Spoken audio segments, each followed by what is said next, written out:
Hello, I'm Eric Snodgrass, and thank you for watching this brief ag forecast brought to you by Nutrien Ag Solutions.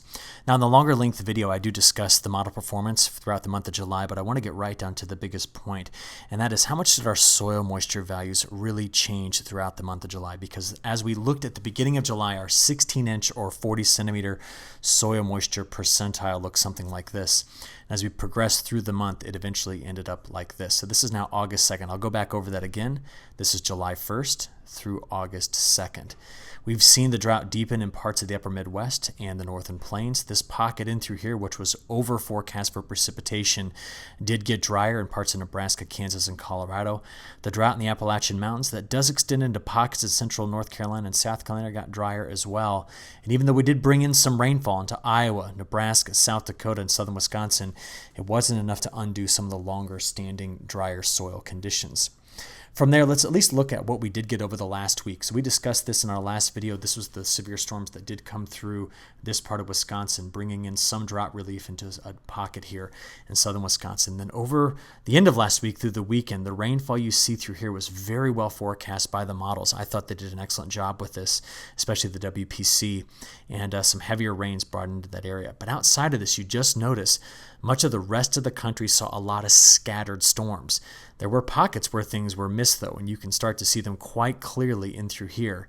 And what we have to ask ourselves is anything coming through to change that up in the near term. The Southwestern Monsoon has been quite impressive as well, and we're continuing to see that today. Looking at one of my favorite resources, blitzertongue.org, you can see all of the convection here that's running along the spine of the Rocky Mountains, big storms in this area, as well as the frontal boundary that stalled out along our Gulf Coast from Texas over toward almost to South Carolina here, where the storms are firing late this afternoon as we look forward in this forecast.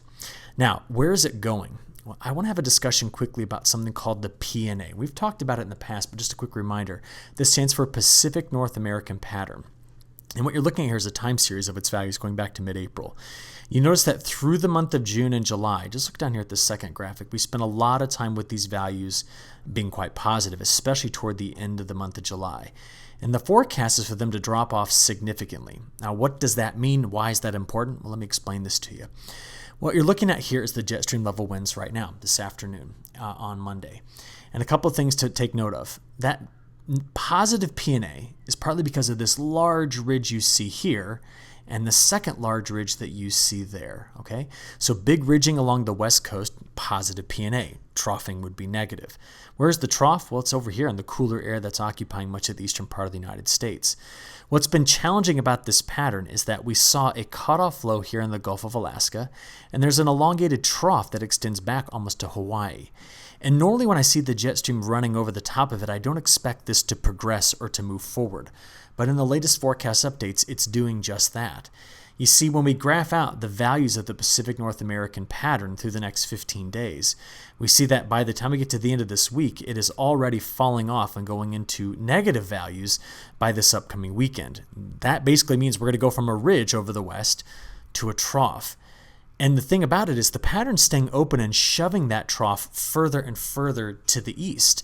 And this is where I think the most important update is today. You see, this would be the 12Z ECMWF. There's the first cutoff low, the elongated trough going back toward Hawaii, the trough that's downstream, and the flow that goes over the top of it. Throughout this week, that downstream trough, the one I mentioned there, just going to keep things cool in the east. But notice that these two features right here end up getting pushed by the flow coming here just around the Bering Sea. And watch what happens. As that wave moves toward British Columbia, the one to its south on Thursday gets ejected over parts of California and Nevada. We're going to watch that very carefully. This is a thunderstorm type setup here.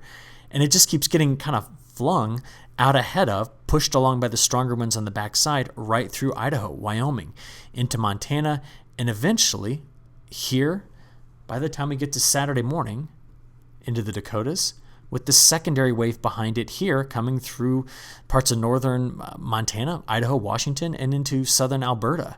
And there's another wave that's behind it. Watch this. As I keep playing forward, you'll see that going into the weekend, the first wave kicks through. We're going to see the storm chances increase in a big way in through here. And the second wave emerges in Washington State next Sunday. And then it also pushes through the northern plains of Canadian Prairie.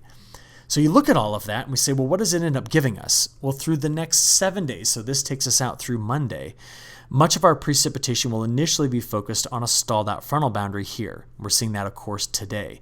We're going to watch a low form, a coastal low form right in through this area, and that's going to give us a very strong gradient across the Carolinas, where the closer you get to the beach, the wetter it's going to be, drier into the interior. Now, speaking of drier in the interior, you do notice there's a big swath in through here that I'm not expecting any precipitation this week. But today, this is the southwestern monsoon lining up on the spine of the Rockies. Then the waves come through like this, initiating storms in Montana first, ejecting into the northern plains, and then finishing here in the upper Midwest in the Great Lakes. And then the second round is focused more in the Canadian prairie. Now, to show you that quickly here, I want to go over to our European model. So you'll see all of those pieces coming together here as I work through Monday and into Tuesday evening. So there's the stalled out boundary. There's the showers on the spine of the Rockies. And we're going to watch this low develop right here. It doesn't look like much, but it's a coastal low by midweek this week and move on up to the northeast. So very wet along the southeast coast today, early this week. Well, as we get through Thursday, there is a weak frontal boundary stretched right in through here that we're going to have to watch for some showers and storms to erupt on in parts of Minnesota, through Iowa, maybe even to Missouri. And that comes across parts of Illinois into the Great Lakes by the time we get to Friday. But this is now where the show in that pattern change starts to really get going. Ready? So as we go into Saturday morning, there's the lead wave ejecting. So you can even see the low pressure system here, and I'm expecting storms to curl around it. The second low is following it right there, and you're going to watch it emerge Saturday afternoon and evening into the Canadian prairie. See that? So this lead wave produces storms over the very dry fields I showed you at the beginning of this forecast, and it pushes through the upper Midwest into the Great Lakes states, with the wave following it behind it here on Saturday, getting into Sunday, producing storms across the Canadian prairie. And then there's another wave coming through early next week we're going to have to keep our eye on as well across the northern plains. Now we look at all of that and put it together, and you end up getting this graphic. This is from the European model. Next 7 days, we're only getting out here till next Monday, but it's the next 7 days of precipitation compared to normal.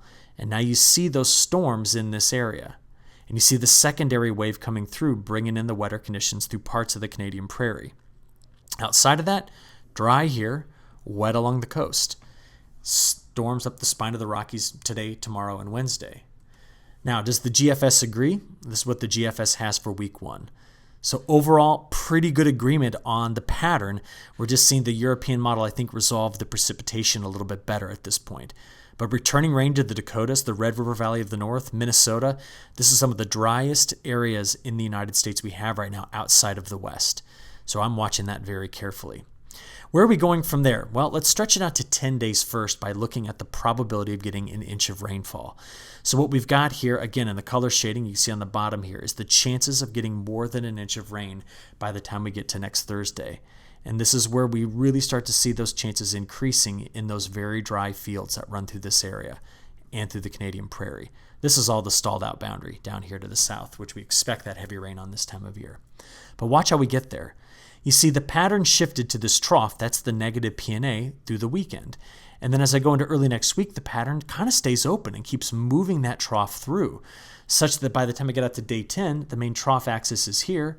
There's a ridge building into the Gulf of Alaska and some higher heights over the East Coast. So the flow does something like that.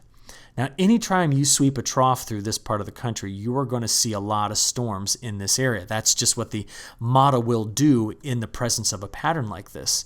And that's why the week 2 from the European, and it looks similar in the GFS, favors this region, see it, as being stormier. Could be drier to the south, but stormy in through this area. Now, in addition to that, we are dealing with still quite a bit of wildfire smoke. And so this is the satellite animation from late in the day here on Monday. You can see the smoke from the fires in Northern California, some of the convection in Oregon, and then the storms lining up right on the spine of the Rockies. But look down through here. There are air quality advisories out for the upper Midwest, and the smoke in the upper levels of the atmosphere extends all the way down here into parts of the Mid-South. You can also see the storms firing right here along the Gulf Coast, enhanced by the sea breeze, also along the coastal Carolinas too. And where that smoke is going, well, this is the forecast for the next 48 hours. Now you start to see that ridge in place in the deeper trough that's going to be here at the beginning of this week. But remember, that's all breaking down, which we've discussed. Temperatures. Now watch this. This is really going to show you the net effect of that pattern change. Monday's highs, getting into Tuesday. Scorching here, excessive heat watches up for parts of Oregon and Washington, 101 Yakima, 95 in Spokane. But look at the heat coming back into the northern plains while the cooler air tucked into that trough still occupies much of the south, Midwest, and east. Here's Wednesday's highs, Thursday, Friday. Now the pattern shifts. Cooler weather, Pacific Northwest. Look at the ridge building in the central part of the country and the heat that's coming with it. Maybe mid to upper 90s. That takes us into our weekend. There's Saturday, getting into Sunday. Now that is the full effect of that pattern change. But as I told you, it's open and moving. So when we look out there at day 5 through 10, we now see that cooler weather coming in here with those troughs and the ridge opening a bit further to the east.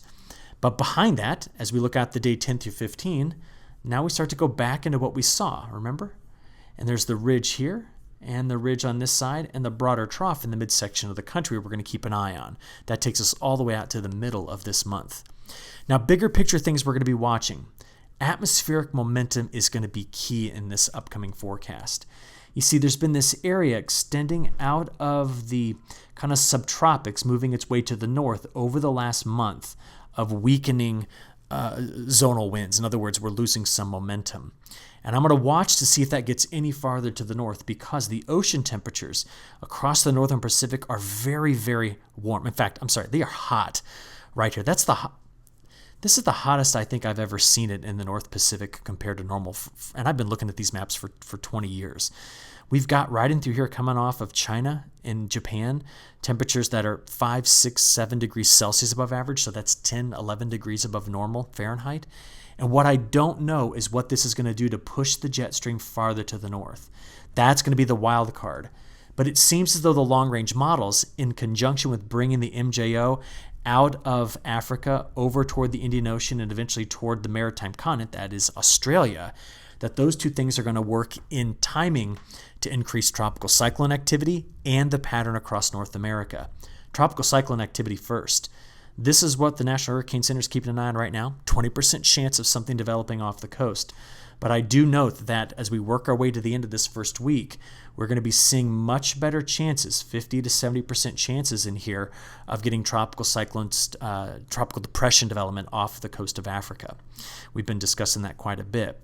As we move into August, I will be watching the Gulf of Mexico very carefully. It appears that the pattern is going to favor more development there. And just a side note, the Eastern Pacific will be very active in the near term, but each of these systems is moving. I know it goes off the screen here, but they are moving out to the open Pacific. I don't see any of them curling around here in the next week or so, coming back into the Southwest. That's an important thing to watch this time of year. So, where we finish this up, let's go look at that longer term stuff. Week 3. Now, I provide much more in-depth analysis in the other video, but we need to watch this pattern carefully. The models have backed off in the extreme heat in the west and are trying at times to bring in some cooler weather here into the midsection of the United States and the whole of North America. But the models are really resistant to showing drought development going through the month of August. Now, we know that it is August, and a lot of this will be scattered convection, not the widespread rain we can get in fall, winter, and spring. But this seems to be the continuation of what we've seen so far. Now, scattered storms means some people get missed, and I'll keep track of that and report back to you, okay? Appreciate your attention. Have a great rest of your week, and I'll talk to you on Thursday. Thanks.